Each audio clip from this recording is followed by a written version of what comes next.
PolicyDialogue को साथमा global IME bank, सबैका लागि बैंक।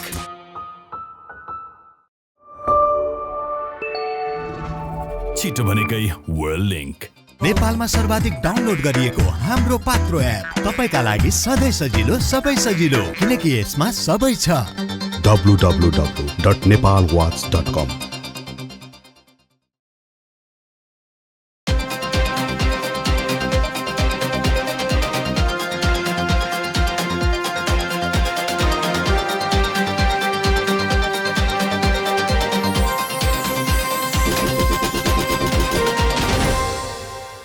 नमस्कार, म विष्णुराज उप्रेती।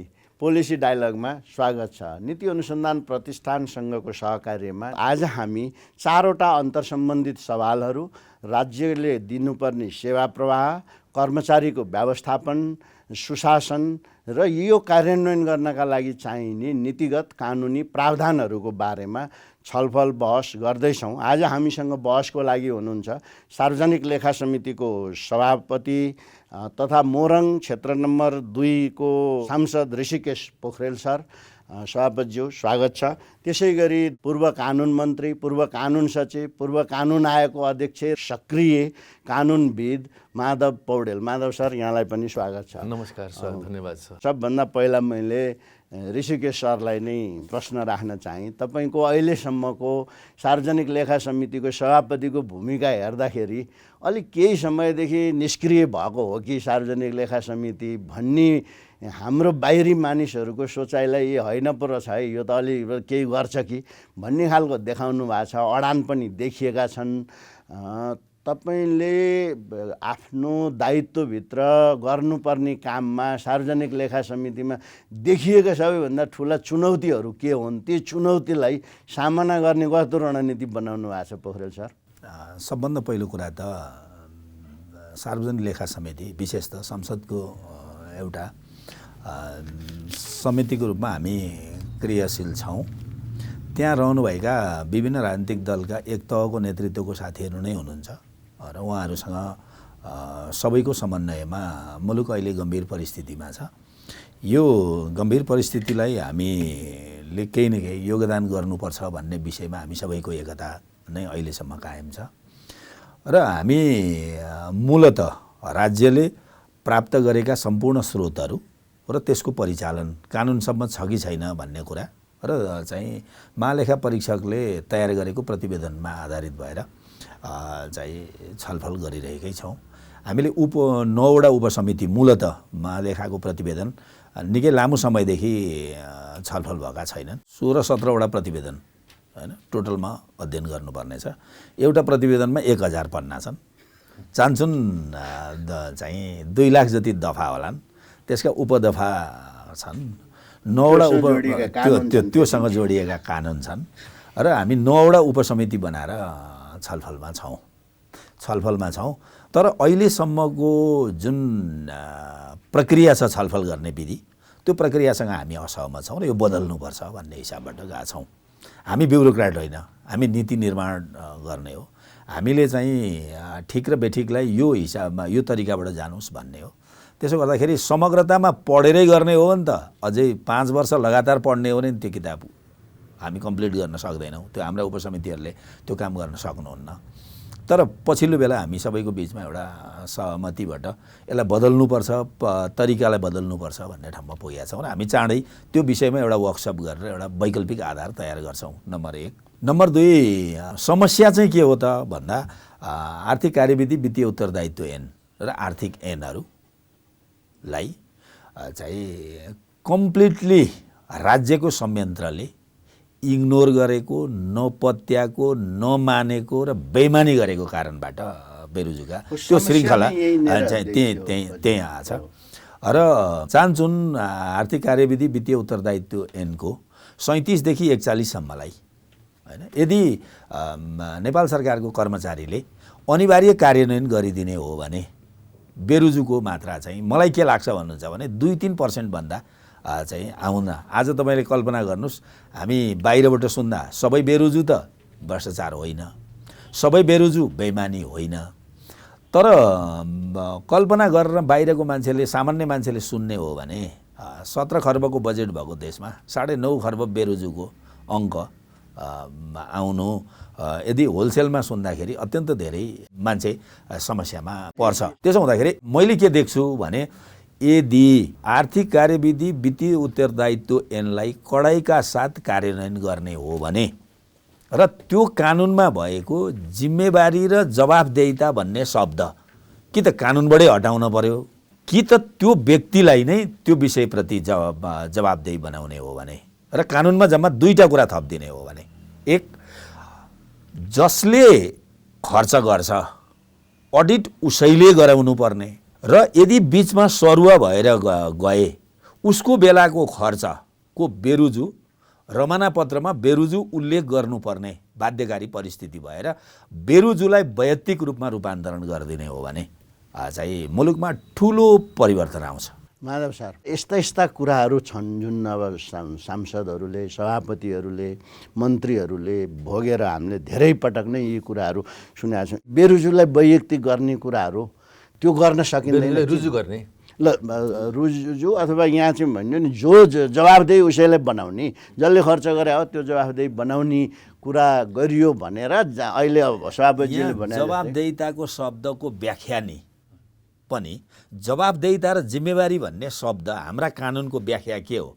गर्दा आफूले गर्दा त्यो केही नहुने हैन, त त्यसको व्याख्या चाहिँ के हो? त्यो के आधारमा त्यो चाहिँ जवाफदेहिता र जिम्मेवारी भन्ने किन यस्ता गडबडवाला कानुन बनाइयो र यसलाई सुधार्न के गर्नुपर्छ त माधव सर? धन्यवाद, अत्यन्त महत्त्वपूर्ण प्रश्न सोध्नुभयो र यसको प्रश्नको आंशिक रूपमा लगभग आंशिक रूपमा चाहिँ हाम्रो माननीय सदस्यज्यूले चाहिँ जवाफ दिइसक्नु भएको छ कि बनाइएका ऐनहरूलाई कडाइका साथ पालन गर्ने हो भने यसको लागि चाहिँ कुनै समस्या आउँदैन, विरोध पनि हुँदैन। जुन वित्तीय उत्तरदायित्व र जवाफदेहिता कुरा त्यहीँ प्रष्ट हुन्छ। ठिकै भन्नुभयो, अहिलेको हाम्रो चाहिँ समस्या के हो भन्नुहुन्छ भने कानुन निर्माण गर्ने, कानुन निर्माण गर्दाखेरि हामी अन्तर्राष्ट्रिय मापदण्डहरूलाई आधार लिने र कानुन निर्माण गर्दाखेरि हामी असाध्य महत्त्वाकांक्षी भएर हामी बनाउँछौँ, तर व्यवहारमा कार्यान्वयन तपाईहरुले ड्राफ्ट गरेर त त्यसले पठाउनु हैन। त्यसरी ड्राफ्ट गर्दाखेरि हामी एउटा प्रोफेसनल हिसाब गर्छौँ। हामी हाइपोथेटिकली भन्दैछु म, प्रोफेसनल रूपमा संसारभरिको स्ट्यान्डर्ड प्र्याक्टिस के छ त्यो आधारले हेर्नुपर्छ। किनकि अहिलेको संसार भनेको चाहिँ म एकाङ्की रूपमा अलग बस्छु भन्ने हुँदैन। हाम्रा केही प्यारामिटरहरू सारा संसारभरिका सुशासनका लागि एउटै किसिममा छन्। भ्रष्टाचार मुक्त, दण्डहीनता,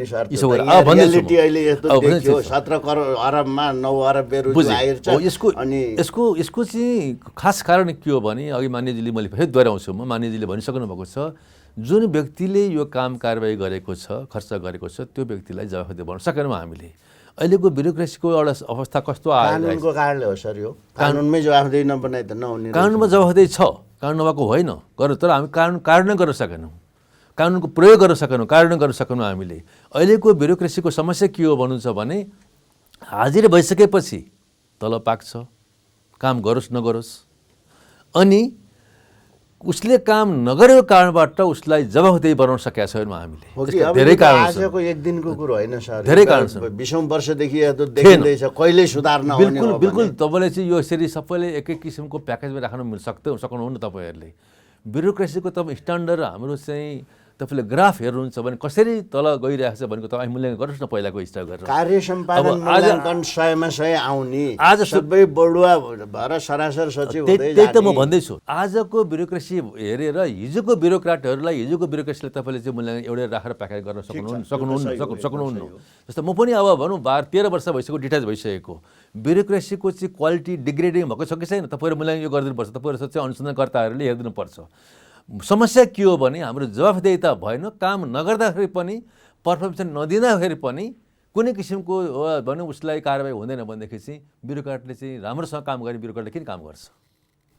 कारबाही गर्नुपर्ने त क्याबिनेटले होला हैन? छन् क्याबिनेट अख्तियारवाला भन्ने हुन्छ, त्यो कोही क्याबिनेट हुन सक्छ, कोही सचिव हुन सक्छ, मुख्य सचिवहरू नै विवादमा पर्छन्, सचिवहरू विवादमा पर्छन्। अब भएपछि त अहिलेको ब्युरोक्रेसीको त इमेजै अहिले एउटै आधार छ, हेर्नुहोस् ब्युरोक्राटले निकाल्ने, त्यो भ्रष्टाचार लागेपछि मात्रै हो, न जागिरबाट निकाल्न सकिँदैन। हेर्नुहोस् त्यस्तो किसिमको हामीले सुरक्षित बनायौँ, साह्रै ठुलो सुरक्षित बनायौँ, तर त्यसको जवाफदेहितालाई निगरानी गर्न सकेनौँ।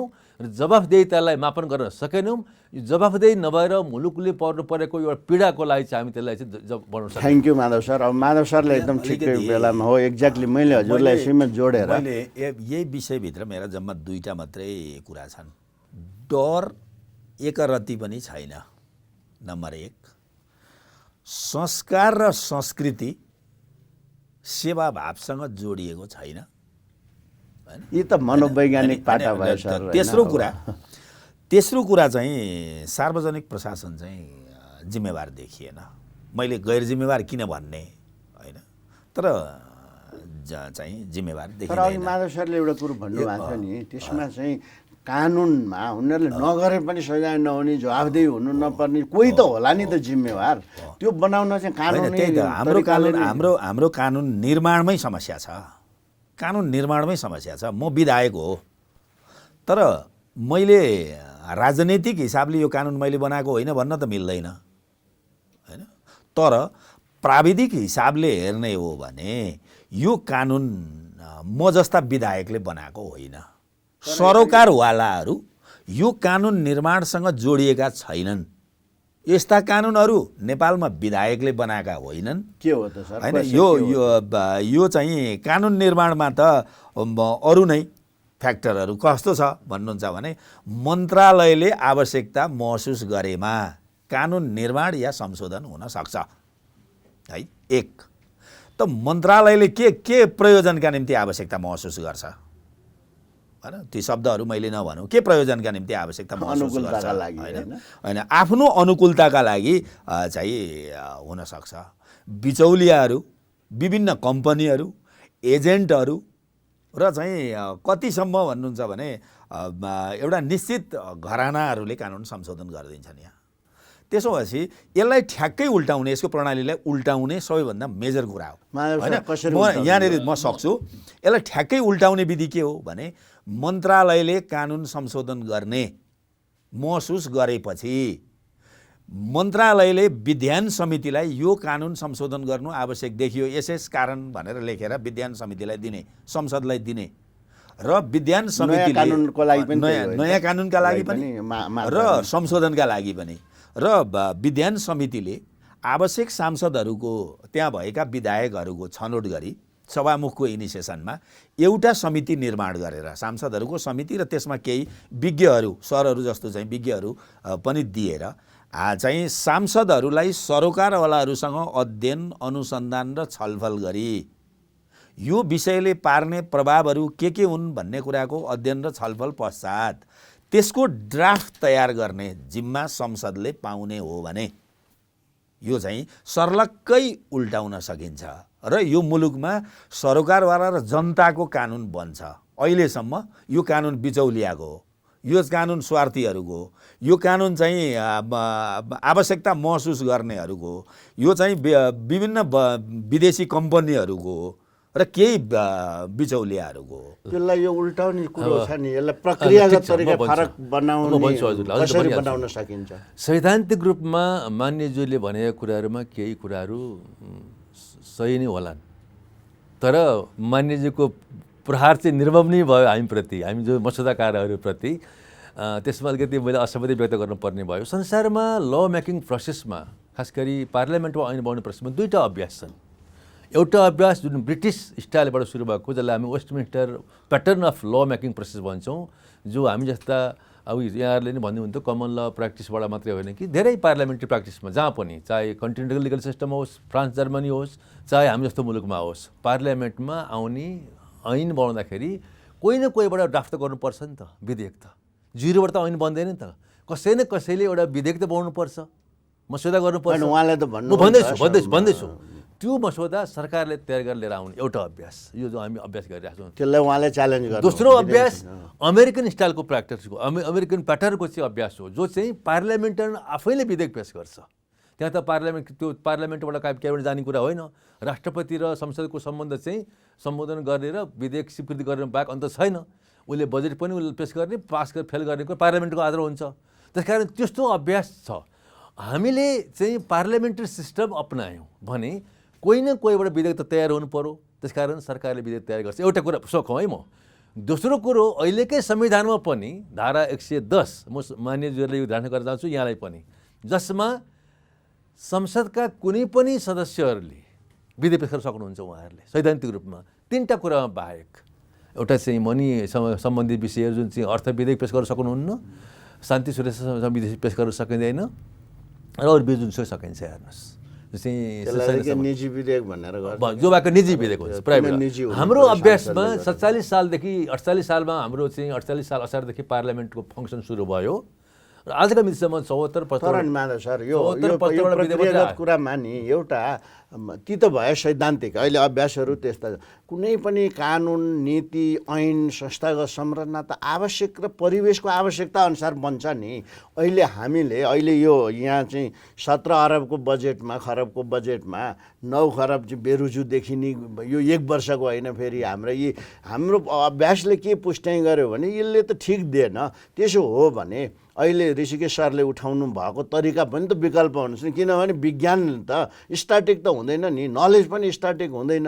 अब हामीले यो चाहिँ थियो हाम्रो यो पार्लियामेन्ट्री ल मेकिङको संविधानमा यसले यो मान्यज्यूको अभ्यासलाई हामीले रिभर्स गर्दाखेरि धेरै कुरा परिवर्तन गर्नुपर्ने हुन्छ। संविधान हाम्रो प्रणाली संसदीय प्रणालीसम्म गर्नुपर्ने हुन्छ। एउटा विषयले मात्रै गरेर पुग्दैन, माग्दैन, कुरा पुग्दैन। किन भन्छ नि महत्त्वपूर्ण विषयहरू अर्थविधेयक सम्बन्धी हुन्छन्। जस्तो कि भन्नु यही विषय भन्नु छ भने वित्तीय आर्थिक दायित्व सम्बन्धी आर्थिक कार्यविधि सम्बन्धी विषय अर्थविधिको रूपमा उत्पत्ति हुन्छ। लेखा परीक्षण सम्बन्धी विधि अर्थविधिको रूपमा उत्पत्ति हुन्छ। त्यसलाई त ठिकै छ त, त्यसरी नै व्यवस्था गर्न त सकिएला। यसका विकल्पहरू छन्। जस्तो के हुनसक्छ भने हाम्रो समस्या कहाँनेरि पनि छ भने हामी सम्पूर्ण कुरा अन्तर्राष्ट्रिय अभ्यासबाट हेर्छौँ, हाम्रो सापेक्षताबाट हेर्दैनौँ। जस्तो अमेरिकाको एउटा सांसदले गैर सरकारी विधेयक लान सक्छ, तर नेपालको एउटा सांसदले गैर सरकारी विधेयक लानका निम्ति बिचरा त्यसले 5 वर्ष मेहनत गर्नुपर्छ। किन भन्दा अमेरिकाको एउटा सांसदलाई उनले विषयवस्तु उसको सदनमा सभामुखलाई पेश गरिसकेपछि उसलाई चाहिने सम्पूर्ण प्रक्रिया साधन र विज्ञहरू दिन्छ। तर नेपालमा एउटा सांसदले विज्ञ खोज्नु पर्यो भने 1 महिना लाग्छ हैन। उसलाई साधन स्रोतहरूको आवश्यकता पर्यो भने उपलब्ध हुँदैन। तेस्रो कुरा उसले केही गरी विधेयकै बनाएर लिएर गयो भने पनि हैन, उसले विधेयकै गैर सरकारी विधेयक लिएरै गयो भने पनि त्यो विधेयकलाई सदनबाट पास गराउन सक्ने एउटा विधेयक मात्रै सम्भवतः होला सुभाष चन्द्र नेमाङ। तीनटा आजसम्म 74वटा गैर सरकारी विधेयकहरू पेश भएको छन् 48 सालदेखि आजसम्म। 3टा विधेयक पास भएको छ। केही विधेयकहरू मात्रै त्यो पनि के हो त भन्दा चाहिँ एक तहको नेतृत्वले लाँदा मात्रै सम्भव भएको छ हैन, चाहिँ र केही टिमले मात्रै लाँदा मात्रै सम्भव भएको छ। त्यो प्र्याक्टिस कम छ। त्यसो हुँदा हामीले हाम्रो सापेक्षतामा होला अन्तर्राष्ट्रिय अभ्यासहरू हजारौँ होलान्, तर हाम्रो सापेक्षतामा हाम्रो सरोकारवालाहरूसँग हैन र हाम्रा विधायकको प्रयोग गरेर विज्ञता दिएर ड्राफ्ट तयार गर्ने नीतिभित्र जबसम्म पुग्दैनौँ, कानुन मेरा लागि बन्दैछ भने मलाई नै थाहा छैन भने म नै त्यो विषयवस्तुमा काहीँ इन्भल्भ हुँदिनँ भने कानुन त मैले मान्नुपर्छ। कानुन मान्नुपर्ने तर मेरा बारेमा जानकारी नभएको चाहिँ परिस्थिति कसरी हुन्छ? 1 मिनटला सर, मैले एउटा मेरो आफ्नो अनुभव नीति अनुसन्धान प्रतिष्ठानमा हुँदाखेरि ठुल्ठुला नीतिहरू बन्ने, त्यो नीति अहिले हामीले जस्तो बहस गऱ्यौँ सहसचिव उपसचिवले कोही कन्सल्टेन्ट लाएर लेखिदिन्छ, ऊ गर्छन्, एउटा सानो सर्कलमा छलफल गर्छन्, क्याबिनेट कमिटीमा लान्छन्, पेश गर्छन्, डिक्लेयर हुन्छ, सकियो। अब ऐनको सवालमा पनि ऐनमा माधव सर साक्षी हुनुहुन्छ, उहाँलाई र मलाई नै बोलाएको थियो। नीति अनुसन्धान प्रतिष्ठान सम्बन्धी विधेयकमा त्यो विधेयन समितिमै गुरुङजीले एकदमै गहिरो बहस गरे। त्यहाँ जाँदा के एउटा कानुन मन्त्रालयको सहसचिवले यस्ता कानुनका ठेलीहरू 8-10वटा लिएर आयो र यसले मिल्दैन हजुरहरूले लेख्नु भएको, यसले मिल्दैन हजुरहरूले नै लेख्नु। मलाई त एकदम यो नचाहिने कुरा के गर। माधव सरले पख तिमी नरिसाऊ भन्नुभयो, गुरुङ सरले पनि यसरी कि तपाईँको चटपटाउनै दिँदो रहन्छन्। अनि नीति पनि त्यसरी बन्ने, ऐन पनि त्यसरी नै बन्ने। अघि हजुरले भनेको कार्यान्वयनमा गइहाल्नु। मैले उदाहरण नै दिन्छु नि। जस्तो नेपालमा आज दुध आत्मनिर्भर छ, तर दुध बेच्न नपाएर रुँदैछ किसान। त्यो दुध किन आत्मनिर्भरबाट त्यो हटाइयो भन्दा पछिल्लो सरकारले के गर्यो भने पहिलो सरकारले आत्मनिर्भर भयो र पाउडर बन्द गरायो। नेपालमा पाउडर उद्योगहरू खोजे, इटरीको तरारामा पाउडर कुहिएर सकिन आँटो। तर पछिल्लो सरकारले के गरिदियो भन्दा पाउडर आयात गर्ने सुविधा दियो। नेपाली दुध उत्पादकहरू समाप्त। आज पूर्वदेखि पश्चिमसँग चाहिँ काठ कुहिएको देख्नु भएको छ है। संसारबाट फर्निचर सामानहरू र काठजन्य वस्तुहरू नेपालमा आउँछ, तर नेपालको काठ सबै कुहिएर जान्छ। त्यो काठ अहिले एउटा रुख काट्नुभयो र एउटा मुडो ल्याउनु भयो भने पूर्वदेखि पश्चिमसम्म हेर्नुहोस् अरबौँ खरबौँको काठ कुहिएर गएको छ। त्यो काठ प्रयोग गर्नका निम्ति ती चाहिँ बिचौलियाहरूले यस्तो तयार गर्दैका छन् कि कुनै पनि शर्तमा कुनै पनि मन्त्रीले कुनै पनि क्याबिनेटको निर्णयले नेपालको काठ प्रयोग गर्न सक्दैन। तपाईँलाई अर्को पनि बताइदिन्छु म चाहिँ नेपाल यति प्राकृतिक रूपमा सम्पन्न छ हैन, यति धेरै ढुङ्गा गिटीमा चाहिँ छ, मार्बल हामी ल्याउँछौँ, उही चाहिँ यहाँको मार्बल हामीले बन्द गरायौँ। आज यो चाहिँ मार्बल र मार्बलजन्य वस्तुहरू उत्पादन गर्नका निम्ति चाहिँ सायदै एसियाभरिलाई हामी नेपालीले दिन सक्छौँ। तर यहाँ नेपालमा कसैले मार्बल उद्योग खोल्नुहोस् त, किनभने अब चाहिँ यतिवटा कानुन बनाइदिएका छन्। हुँदा कहाँ लगेर बनाइदिएको छ भने वातावरणमा लगेर रोकिदिन्छ, हुँदा वनमा लगेर लगिदिन्छ। नेपालमा यो ढुङ्गा गिटी जति सबै वन मन्त्रालयमा पर्छ हो त। त्यसो हुँदाखेरि चाहिँ राज्यभन्दा ठुलो एउटा मन्त्रालय हो, राज्यभन्दा ठुलो एउटा उपसचिव हो, राज्यभन्दा ठुलो चाहिँ एउटा चाहिँ लेखिदिएको दुई लाइन हो। यही पृष्ठभूमिमा सर मैले एउटा हजुरलाई नेपाल चाहिँ यहाँनिर। त्यसो हुँदाखेरि यो कानुनी बाटोबाट मैले अघि एउटा शब्दको प्रयोग गरेँ, बिचौलिया भने हो। मैले संसारभरिका व्यवसायिक घराना र बिचौलियाहरूले हाम्रो कानुनको ड्राफ्ट गर्ने मान्छेहरूसँग प्रत्यक्ष या अप्रत्यक्ष संलग्न गरेर यो मुलुकलाई ध्वस्त गरिएको। विदेशबाट नेपाल पैसा पठाउने सरल र सुलभ माध्यम ग्लोबल रेमिट, छिटो, छरितो र भरपर्दो।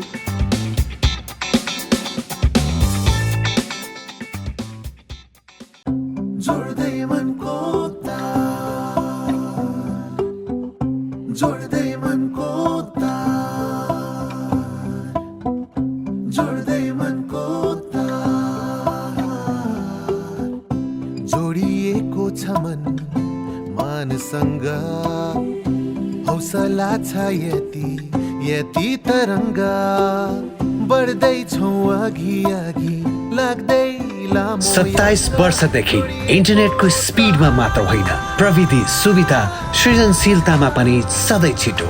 वर्ल्ड लिङ्क, मनसँग जोडिएको तार, तपाईँलाई पनि व्यक्त गर्दछ आभार।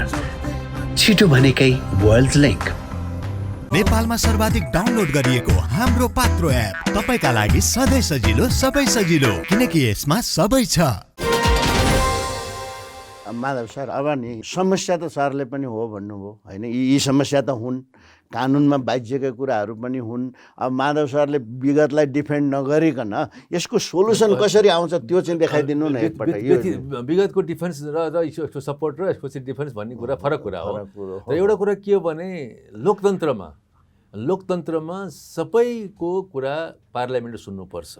मेरो आफ्नै किसिमको गुनासो छ। फेरि हेर्नुहोस्, अहिले मान्यजीले जे कुरा भन्नुभयो त्यो कुरा होला। बिचौलियाको त सार्वजनिक खरिद ऐन हेर्नु न कस्तो छ। मेरो आफ्नै किसिमको गुनासो छ। हामी पार्लियामेन्टमा विधेयक लाँदाखेरि सहज ढङ्गमा लिएर जान्छौँ, चाहे उपसचिव भन्नुहोस्, चाहे सहसचिव भन्नुहोस्, चाहे चाहिँ सचिव भन्नुहोस्। त्यो एउटा कुनै मान्छेको दिमागबाट यो कुरो हुँदैन। हेर्नुहोस्, धेरैपल्ट फिल्टर भएको हुन्छ। त्यति मात्रै भनेको इन्टर मिनिस्ट्रीबाट कन्सल्टेसन भएको हुन्छ। हेर्नुहोस्, विभिन्न मन्त्रीलाई कन्सल्ट त्यस पछाडि क्याबिनेट जान्छ, सबै मन्त्रीको युनानिमसली पास गरेर आएका हुन्छन्। सामान्यतया हेर्नुहोस् आएका हुन्छन्, प्रधानमन्त्री जिम्मेवारी हुन्छ। त्यस कारण यी सबै कुरा आइसकेपछि जब त्यो पार्लियामेन्टमा पुग्छ त्यो विधेयकलाई, अन्यथा नलिनु होला मान्यजीहरूले कुरूप बनाइन्छ, संसदमा हाल्नु कुरूप बनाइन्छ। र यति संसदमा पर्छन् कि जो धेरै संसदहरू असान्दर्भिक हुन्छन्। बिचौलियाको प्रवेश त त्यहाँनिर हुन्छ। हेर्नुहोस्, यो रोक्दिनु पर्यो हजुरहरूले।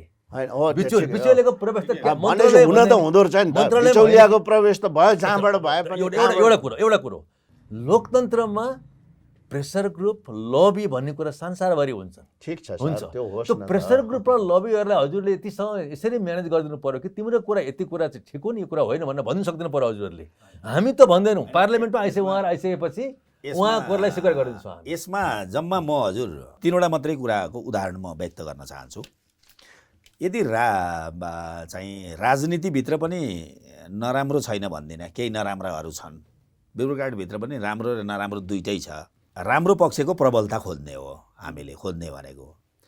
त मैले के देख्छु भन्नुहुन्छ भने गर्न चाहने हो र यो राज्यप्रति चाहिँ म यो देशको नागरिक हुँ भन्ने चाहिँ एउटा राष्ट्रियता निर्माण गर्न सक्ने ब्युरोक्रेट र राजनीतिक नेता हुने हो भने सम्भवतः यो चिज ठुलो विषय छैन। तर हाम्रो जुन नक्कल गर्ने विधि छ नि, नक्कल गर्ने संसारभरि, यहाँको चाहिँ पार्लियामेन्ट सिस्टम यस्तो छ, त्यहाँको यस्तो छ, त्यहाँको यस्तो छ, त युरोपको पार्लियामेन्ट सिस्टमको नक्कल गरेर कानुन बनाएर हुन्छ मेरो?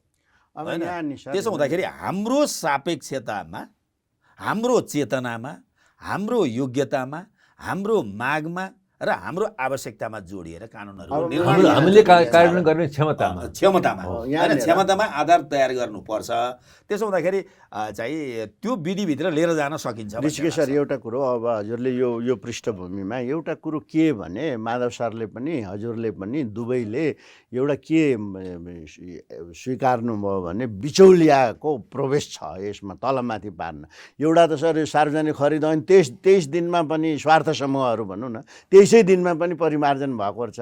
त्यही क्याबिनेट अघि हजुरले भने जस्तै, तर त्यो चाहिँ सबै थ्योरिटिकल मात्रै हुन् है। त्यो तपाईँले भनेका यहाँ छन् उहाँ छन्, त्यसको लागि जिम्मेवार त क्याबिनेट लिनुपर्छ, किनकि ब्युरोक्रेट होइन भनेपछि जिम्मेवार चाहिँ यहाँ चाहिँ अहिले मैले दुवैजना पूर्व मन्त्रीज्यू र सभापतिज्यूलाई सोध्न खोजेको यी बिचौलियाहरूलाई जहाँ जहाँबाट प्रवेश गरून्, यिनीहरूलाई अन्त्य गर्ने कसरी? यो कानुन चाहिँ एउटा कानुन भने त नागरिकले सहज तरिकाले गर्नुपर्ने। मैले धेरै पटक उठाएको छु, हो बिच सडकको बिचमा रुख राखेर पिच गरेको छ, यस्तै कानुन बनेको कारणले हो। यति यसको सोलुसन एउटै छ, राजनीतिक नेतृत्वले बिचौलियालाई चाहिँ प्रोत्साहन नदिने हो भने, राजनीतिक नेतृत्वलाई बिचौलियालाई चाहिँ पर सार्ने हो भने ब्युरोक्रेटले बिचौलियासँग टाँस्न सक्दैन।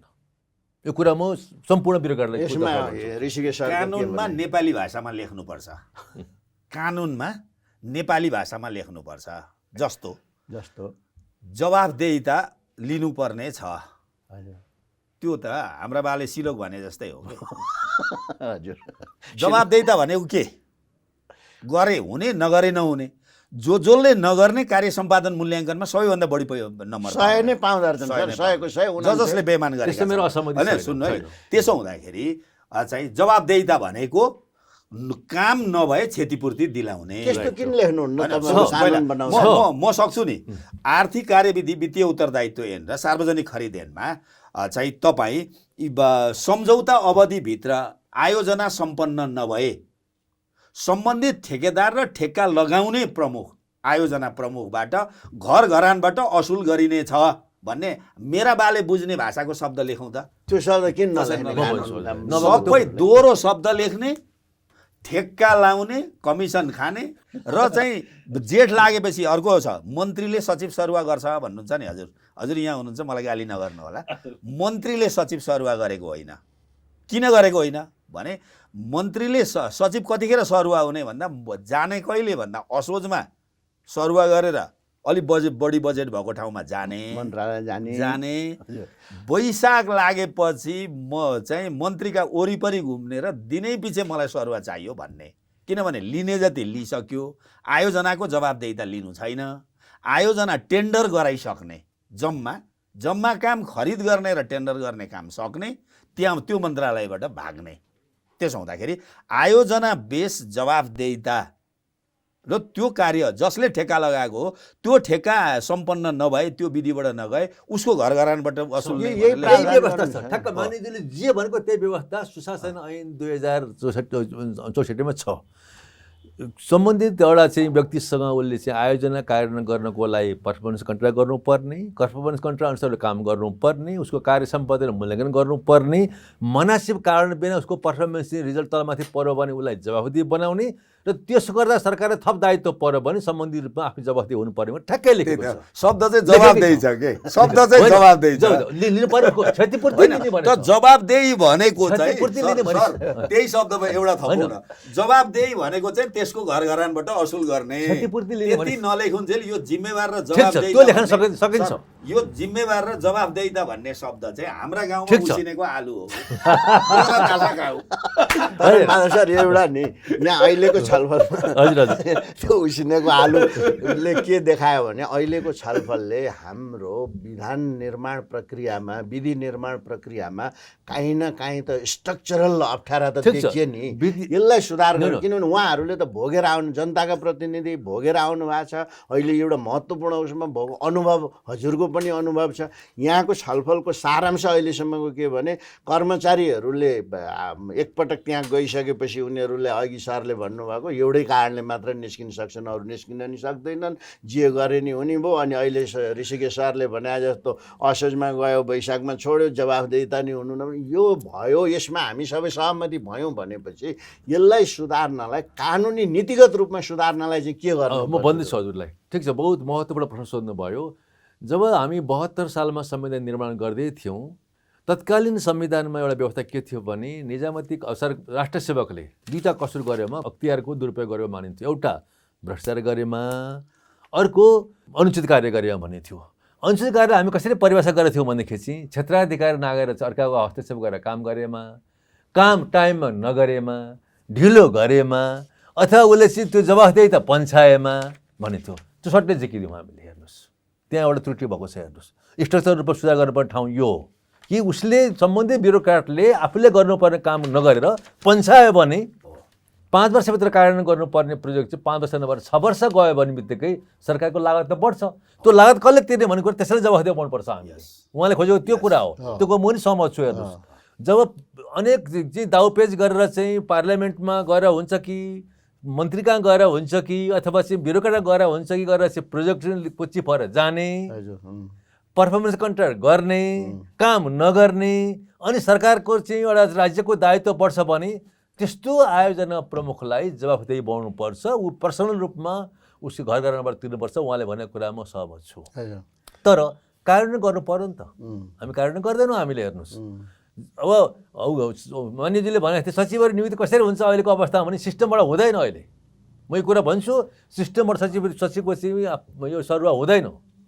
मन्त्रीले कसलाई रोज्छ त्यसको आधारमा हुन्छ मलाई यो मान्छे चाहियो भन्छ हेर्नुहोस् म आफै त्यसमा सचिव हुँदा प्रधानमन्त्री कार्यालयमा सचिव थिएँ मन्त्रीजीहरू भन्नुहुन्थ्यो मलाई अमुक एउटा यक्स भन्ने चाहियो मान्छे चाहियो भनेपछि त्यहाँ एउटा सिस्टम छ एउटा चाहिँ एउटा सामान्य प्रशासन मन्त्री मुख्य सचिव र सचिवबाट चाहिँ एउटा सरुवाको एउटा चाहिँ विधि तयार गर्ने त्यो छ त्यसबाट जानुपर्ने कुरामा त्यो गरेपछि मलाई यही मान्छे चाहिन्छ मलाई चाहिँदैन भने मलाई सचिव चाहिँदैन भन्नुहुन्छ उहाँहरू हेर्नुहोस् अमुक पात्र सचिव बनाएर लिएर ल्याउने अनि त्यो पात्रबाट उसले आफ्नो भनेअनुसार काम गराउने अनि त्यस पछाडि लास्टमा गएर बाहिर चाहिँ सचिवले काम गरेर दिएन भन्ने कुरो चाहिँ त्यो चाहिँ जवाफदेहिताहीनताको कुरा हो मान्यज्यू त्यस कारण यो कुरा चाहिँ म भन्छु यसलाई चाहिँ मन्त्रीज्यूहरू सचिव रोज्नु भएन जो आयो नि काम गर्नु पर्यो कार्य सम्पादन करार भन्ने एउटा संस्कृति हामीले भित्रायौँ भने त्यसलाई कठोरताका साथ निर्मलताका साथ कार्यान्वयन गर्नुपर्छ सचिवजीको जिम्मेवारी त तोकिनु पर्यो कार्यान्वयन भयो भने तपाईँलाई विभागीय कार्य गर्नु पर्यो भन्नु पर्यो हामीले हेर्नुहोस् आयोजना प्रमुखलाई तपाईँहरूको चाहिँ क्षतिपूर्ति चाहिँ एउटा राज्यले बेहोर्न सक्दैन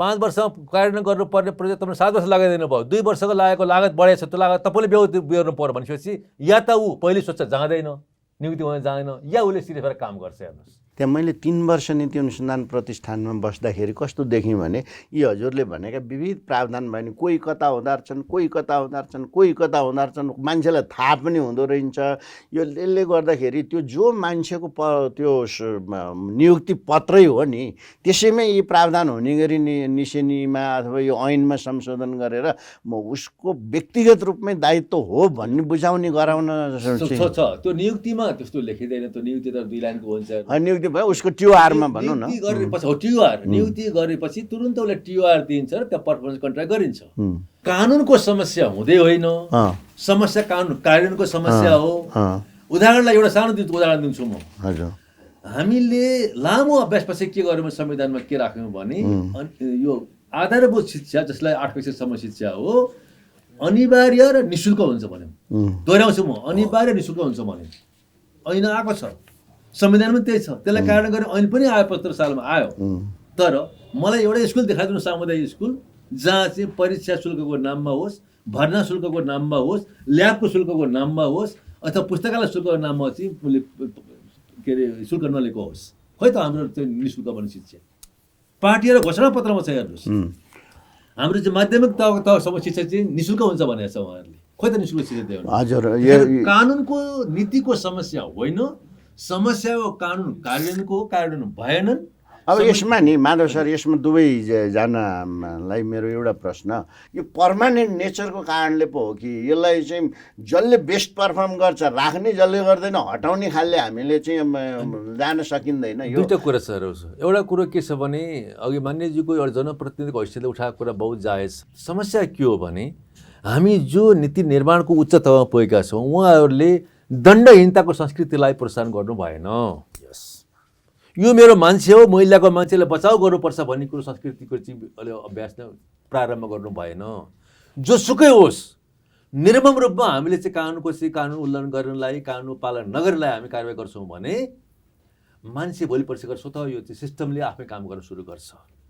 हामी कहाँ के छ भने कसैले चाहिँ आयकर तिरेन भनेदेखि आयकर नतिर्ने मान्छेले चाहिँ कसैले चाहिँ म कहाँ आएँ त हजुर कहाँ गयो भने यसले चाहिँ आयकर तिरेन, तिमी तिर्नुपर्छ भनेर सिकाउँदैनौँ। हामी के भन्छौँ भने ल म कर अधिकारीलाई भनिदिन्छु, यसलाई छुटकारा दिन्छ भन्छौँ हामी। कोही मान्छेले ट्राफिक रुल भाइलेसन गरेर चाहिँ पुलिसले पक्राउ गरेर लग्यो भनेदेखि तिमीले किन रुल्स भाइलेसन गर्यौ, तिमीले गर्नु होइन त भनेर भन्दैनौँ हामी पुलिसलाई भनेर, डिएसपीलाई भनेर, आइजिपीलाई भनेर, त्यसकारण चाहिँ म भन्दैछु सकौँ यसलाई। किन भन्नुहुन्छ भने कानुनको अक्षरशः पालना गर्ने संस्कृति रहेन।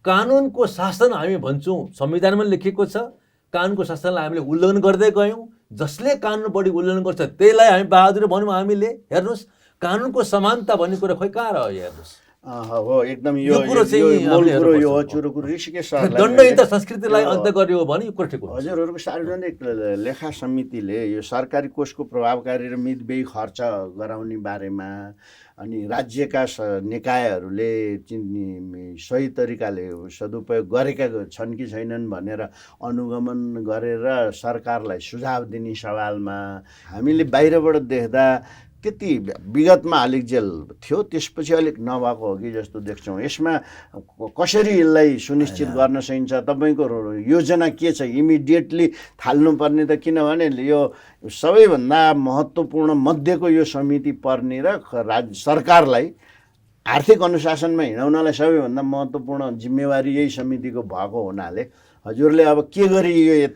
जटिलताहरू आए कसरी सम्बोधन गर्ने? अब एउटा विषयमा चाहिँ हामी अहिले केही मेहनत गर्दैछौँ। पहिलो कुरा त हामी महालेखाको प्रतिवेदनमै साह्रै धेरै अलमल्यौँ, किनभने त्यो एउटा च्याप्टरलाई हल गर्नु नै छ।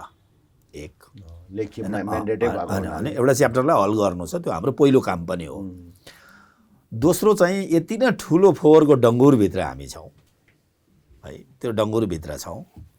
त्यो डङ्गुरलाई सफा गर्नका निम्ति पछिल्लो बेला हामीले खोजेको विषय चाहिँ अहिले तपाईँले उठाउनु भएको विषय नै हो कि कानुनका लुपहोलहरू होइन। अघि सरको एउटा कुरासँग मेरो सहमति छ कि कानुनले जे कुरा उठायो त्यो उठाएको कुरा चाहिँ सैद्धान्तिक कुरा भयो।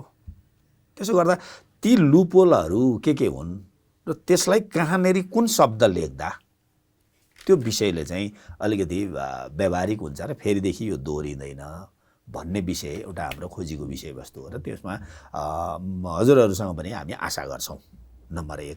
दोस्रो विषय चाहिँ अब आउने बेरोजुको अङ्क घटाउनका निम्ति मन्त्रालयहरू र सचिवहरू चाहिँ थप कसरी अगाडि बढ्नुहुन्छ, तपाईँहरूको प्रस्ताव के हो? यो अहिले भएको बेरोजुलाई कसरी चाहिँ तपाईँहरू असुल उपर गराउनुहुन्छ हैन? यो विषयवस्तुहरूप्रति हाम्रो अलिकति बढी चासो छ र हामी त्यही विषयवस्तुसँग केन्द्रित भएर लागेका छौँ।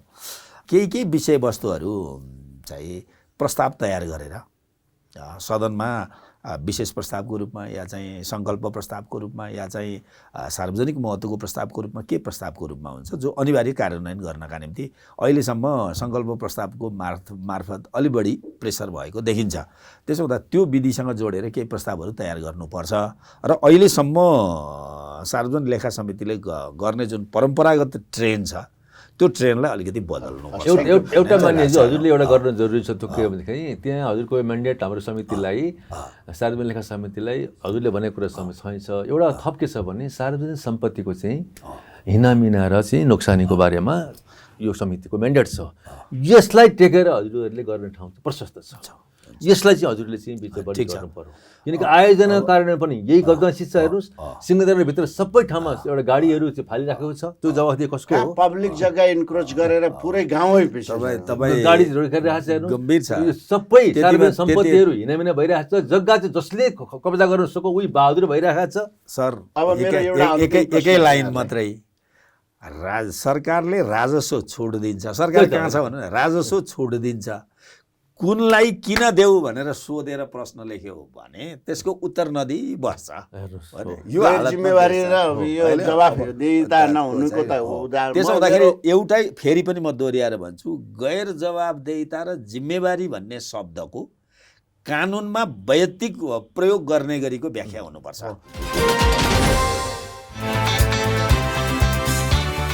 विदेशबाट नेपाल पैसा पठाउने सरल र सुलभ माध्यम ग्लोबल रेमिट, छिटो, छरितो र भरपर्दो।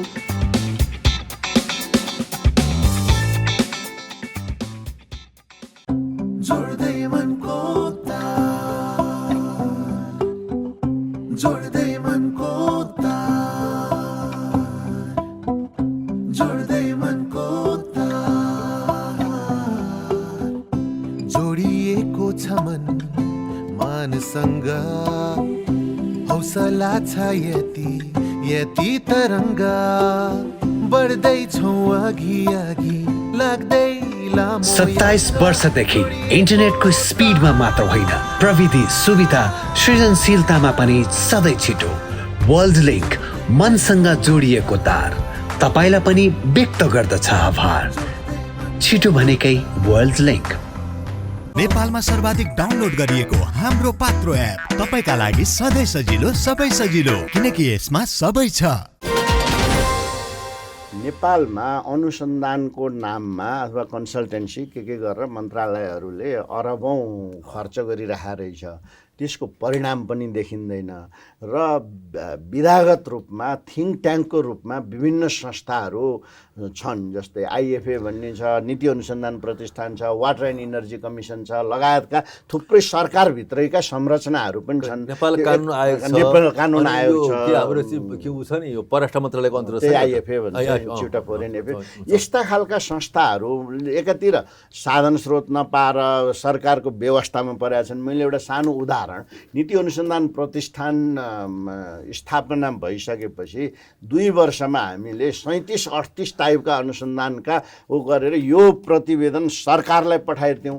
यो हेर्ने पढ्ने पनि कसैले नगर्ने एकातिर, अर्कोतिर अनुसन्धानको अभ्यासै नभएको, अनुसन्धान भनेपछि कर्मचारीहरूले त्यो चाहिँ राज्यको रिसोर्स खेर गएको रूपमा बुझ्ने अवस्था रहेकोले संसदबाटै अथवा यसलाई चाहिँ अनुसन्धानको आधारमा मात्र नीति र कानुन बन्ने भए त अहिले हामीले यत्रो उठाएका कुराहरू त यी समाधान भइहाल्थ्यो। सरले रिपिटेडली उठाइराख्नु भएको छ। एउटै मात्रै शब्दलाई चाहिँ परिभाषित गरिदिँदाखेरि धेरै कुरो हुने रहेछ। त्यो त आउँछ त अनुसन्धानबाट। यो अलिकति हजुरहरूलाई डाइरेक्ट नभए पनि म अनुसन्धानमै जीवन बिताएको मान्छेलाई चाहिँ यसको महत्त्वले यति धेरै सुधार गर्न सक्छ भन्ने चाहिँ यहाँ हामीले, म अहिले एक कपी हजुरहरूलाई यो उपलब्ध नि गर्न, यहाँ भएकै कुराहरू मात्रै हेर्दै पनि धेरै हुन्थ्यो। भन्न खोजेको कसरी यो अनुसन्धानलाई केन्द्रित गरेर प्रमाणको आधारमा नीति र ऐन बनाउने छोटकरीमा टाइम सक्यो। म हजुरभन्दा पहिले म भन्नु, हजुरले उठाएको कुरा नै सबैभन्दा प्रमुख कुरा हो। कुनै पनि वस्तु अध्ययन र त्यसले पार्ने प्रभावको आधारमा अनुसन्धान गरेर हामी अगाडि बढ्दैनौँ। अहिलेसम्मका सरकारसँग जोडिएका अनुसन्धान केन्द्रहरूसँग लगानी गर्नेहरूको स्वार्थ मिल्दैन। किन लगानीकर्ताको उद्देश्य अर्कै छ, तपाईँ अनुसन्धानकर्ताहरूको उद्देश्य फरक छ।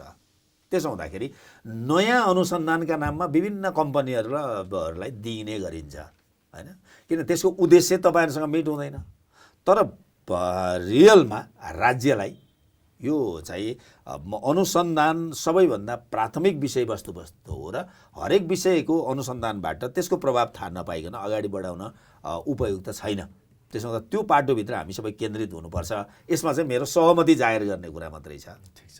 अलिकति सहमति भन्दा अलि एक स्टेप चाहिँ यसलाई चाहिँ कार्यान्वयनमा ल्याउनलाई सदनमा एज हजुर सांसदको सकिन्छ मा कसरी यसलाई अलि हुन्छ। यसलाई चाहिँ के भने सदनमा राख्न सकिन्छ। समितिको तर्फबाट यी विषयवस्तुहरू अनुसन्धानसँग आधारित भएको हुनाले यो चाहिँ यो हिसाबले अनुसन्धानको बाटोबाट मात्रै आउनुहोस् भन्न सकिन्छ।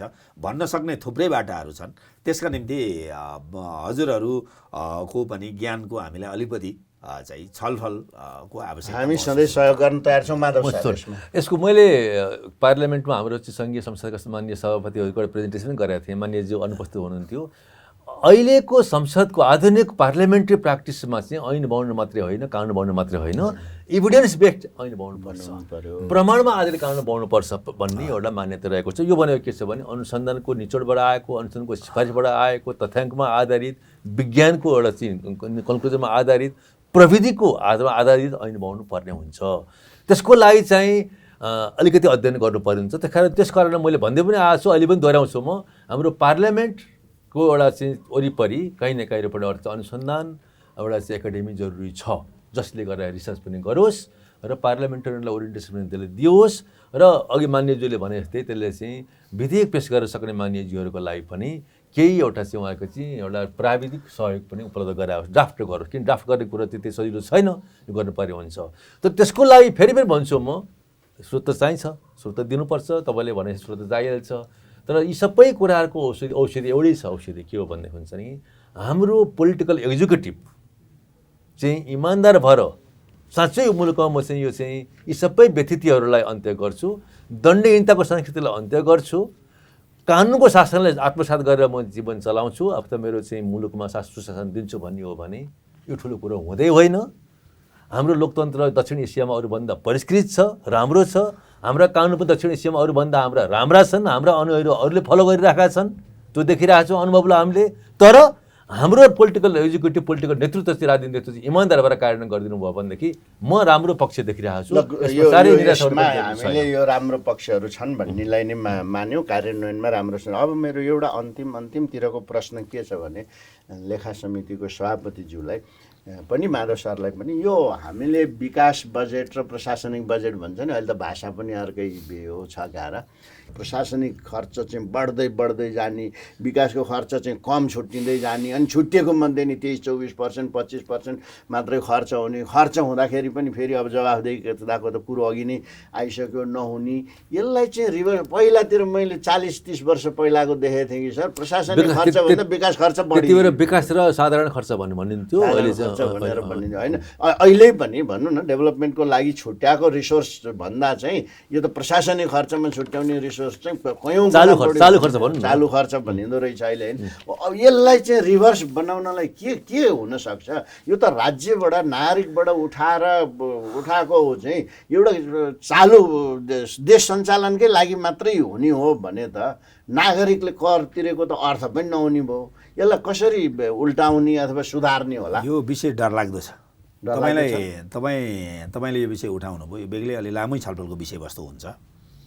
हामी अहिले वार्षिक 330 खर्ब साउँ ब्याज तिर्ने गरेको ऋणी छौँ है।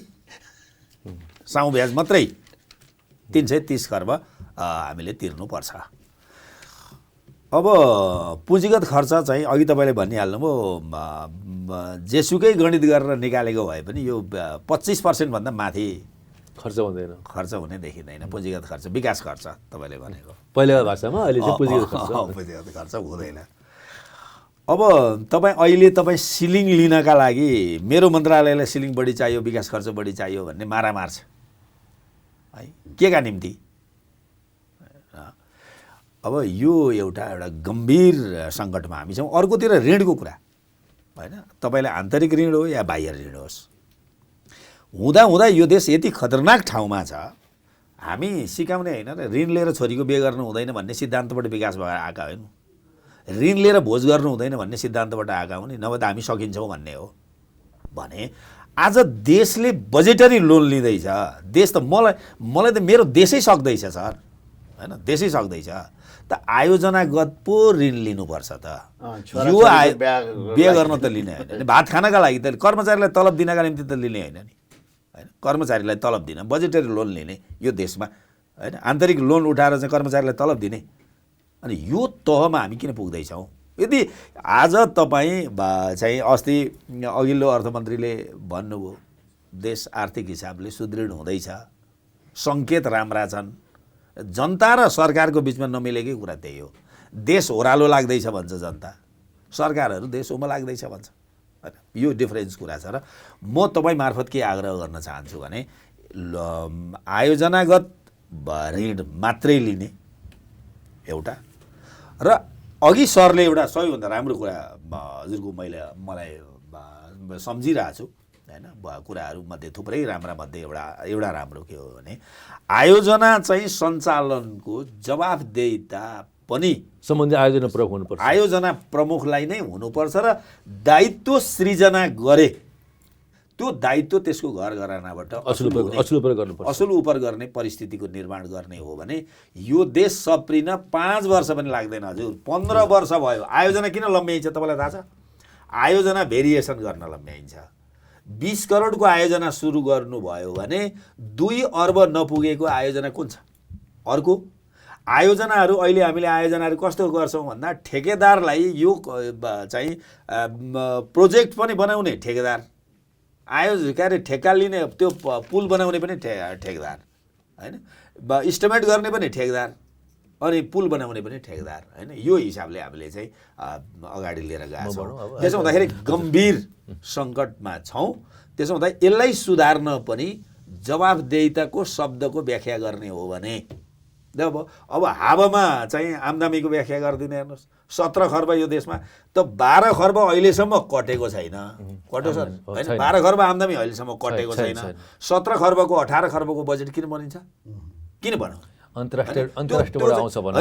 हाइपोथेटिक सोच हो नि त्यसो हुँदाखेरि हावामा कल्पना गर्ने अघि तपाईँले अनुसन्धानको कुरा भन्नुभयो होइन अनुसन्धान कुन प्रमाण के तथ्यका आधारमा आउँछ भन्ने कुराको प्रमाण देखाउनु नपर्ने हावामा योजना ल्याउने अनि त्यहाँबाट बर्बाद हुने परिस्थितिको निर्माण भएको छ त्यति मात्रै होइन तेस्रो कुरा के छ भन्छ भने आयोजनाहरू अलपत्र छन् यति धेरै मुलुकको सम्पत्ति समाप्त भएको छ होइन त्यो चाहिँ आयोजना सम्पन्न गर्नु प्राथमिकतामा राख्ने यो सोच्दैन तेस्रो सम्पन्न आयोजनाहरू व्यावसायिक हुनुपर्छ होइन मध्य पहाडी राजमार्ग भनौँ कत्रो ठुलो उपलब्धि छ त्यसलाई उत्पादनसँग कसरी जोड्ने सरकारको योजना खोइ त्यत्रा एयरपोर्टहरू बने त यसलाई उत्पादनसँग जोड्ने कसरी उत्पादक बनाउने होइन कुनै वस्तुको निर्माण गरिसकेपछि त त्यो वस्तुलाई त उत्पादनसँग जोड्नुपर्छ होइन त्यसो हुँदाखेरि हामीसँग यो उत्पादनसँग जोड्ने विधि छैन हाइपोथेटिक कल्पनाका आधारमा बजेट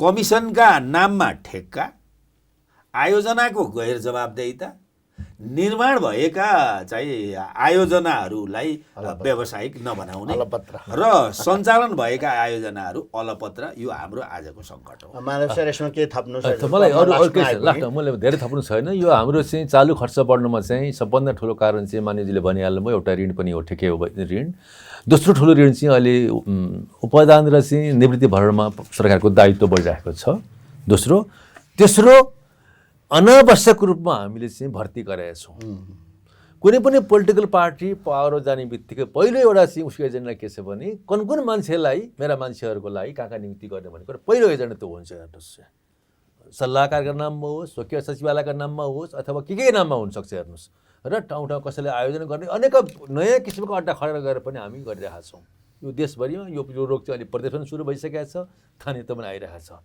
भन्दाखेरि हाम्रो चालु खर्च दिन प्रतिदिन हाम्रो चाहिँ बढेको छ दायित्व हेर्नुहोस् यी 3टा कारणले गर्दाखेरि चाहिँ हाम्रो चालु खर्च बढेको छ खर्च पनि त्यो हुन्छ किनकि महिना पछि मलाई पेन्सन दिनुपर्छ हजुरहरूले बढिहाल्छ मान्यजीहरूलाई हजुरहरूले तलब दिनुपर्छ बढिहाल्छ हेर्नुहोस् तर त्यस अनुपातमा चाहिँ हाम्रो चाहिँ पुँजीगत खर्च बढेन। यसलाई नि यो एउटा खर्च बढाउने राज्यको क्षमता विकास को एकातिर पाटो भयो, अर्कोतिर चाहिँ अहिले माधव सरले नि उठाउनु भयो, यो नचाहिने खालको ठुलो बृहत संरचना सङ्घीयतामा शासन गइसक्यो, स्थानीय सरकारले गर्नुपर्ने त्यहाँ मान्छे छैन, यहाँ यत्रो खालको चाहिँ यो उल्टो सोली जस्तो यहाँ राखेको छ। यो अहिले आउने ऐन अन्तर्गत यो सबलाई हटाएर चाहिँ सानो चुस्त खालको मात्र हामीले कल्पना गरेका थियौँ विष्णु सर, गरेका थियौँ कि निजामती सेवा, सङ्घीय निजामती सेवा सानो हुन्छ, चुस्त हुन्छ, यहाँ विभागहरू रहँदैनन्, सानो अड्डा हुन्छ, मेन अड्डा चाहिँ फङ्सन गर्ने चाहिँ सर्भिस डेलिभरीको अड्डा चाहिँ स्थानीय तहमा हुन्छ, अलिकति त्यसमा कोअर्डिनेसन गर्ने अड्डा चाहिँ प्रदेश तहमा हुन्छ। कल्पना त हो नि हाम्रो संविधानमा। अर्को एउटा कुरा गर्छु म हजुर भन्छु, यसको लागि चाहिँ हामीले संरचनागत सुधार गर्नु जरुरी छ, स्ट्रक्चर एउटा चाहिँ रिफर्म हुनु जरुरी छ। हेर्नुहोस् त्यो नगरिकन हुन सक्दैन। हेर्नुहोस् सर यसमा हजुरको होइन, सबैभन्दा पहिला त सरले उठाउनु भयो। पहिलो कुरा अरू विषयमा त मैले अब संविधान निर्माणसँग जोडिएको भएको हुनाले धेरै कुरा यो विषयमा गरिनँ, तर मैले के देख्छु भने संविधान कार्यान्वयन असल मनका साथ भएन होइन। हामीले सङ्घीयता भन्यौँ तर हाम्रो मन सङ्घीय अहिले पनि छैन होइन, एकात्मक नै छ। हाम्रो चाहिँ सांस्कृतिक हिसाबले न ब्युरोक्राटको मन सङ्घीय भयो, न चाहिँ नेताहरूको सबैको मन सङ्घीयता भयो। अहिले पनि त चाहिँ सिङ्गो मुलुकको चाहिँ तपाईँ कल्पना गर्नु न, अघि सरले उठाउनु भयो, यस्ता धेरै कार्यालयहरू छन् आज पनि त यहीँबाटै चलिरहेछ होइन, सबै चलिरहेछ। त्यसो हुँदाखेरि संरचनागत सुधार, निर्माण भएको कानुनको अनिवार्य कार्यान्वयन होइन, र यो जुन साधारण खर्च बढ्ने जुन चाहिँ अनावश्यक नियुक्तिहरूको यत्रो ठुलो पार्ट छ होइन। अब जस्तो मलाई नै भन्नु न, म हेर्छु, म आफैले कतिपय विषयमा लाज पनि लाग्छु। मैले आजसम्म चाहिँ सुरक्षाको लिएको पनि छैन होइन, म पिएस हो, मैले लिइनँ, मलाई आफै लाज लाग्यो। मैले राम्रो काम गरेँ भने म नागरिकसँग किन डराउनु पऱ्यो होइन, म किन डराउनु पऱ्यो। त्यसो हुँदा चाहिँ मैले गलत गरेँ भने नागरिकसँग डराउनु पर्यो। जस्तो मैसँग चारजना छन्, मलाई एकजना भए भइगयो नि, चारजना साथीहरू मैले नियुक्ति गर्न पाउँछु, किन चाहियो, एकजना भए भइहाल्यो नि। यो साधारण खर्च चाहिँ यही हिसाबले एउटा नेतृत्वलाई, एउटा राजनैतिक पदीय नेतृत्वलाई एकजना मात्रै भन्ने प्रिन्सिपलबाट जाने हो भने पनि ठुलो भन्न सकिन्छ। Thank you sir. हामी कार्यक्रमको अन्तिममा आइपुगेका छौँ। आज हामीले खास गरी राज्यको सेवा प्रवाह र सुशासनलाई सुनिश्चित गर्नलाई, विकासलाई प्रभावकारी बनाउनलाई कर्मचारी तन्त्रमा के कस्तो खालको सुधार गर्नुपर्छ, नीति ऐन कानुनले यसलाई कसरी व्यवस्थित गर्नुपर्छ भन्ने बारेमा छलफल गऱ्यौँ।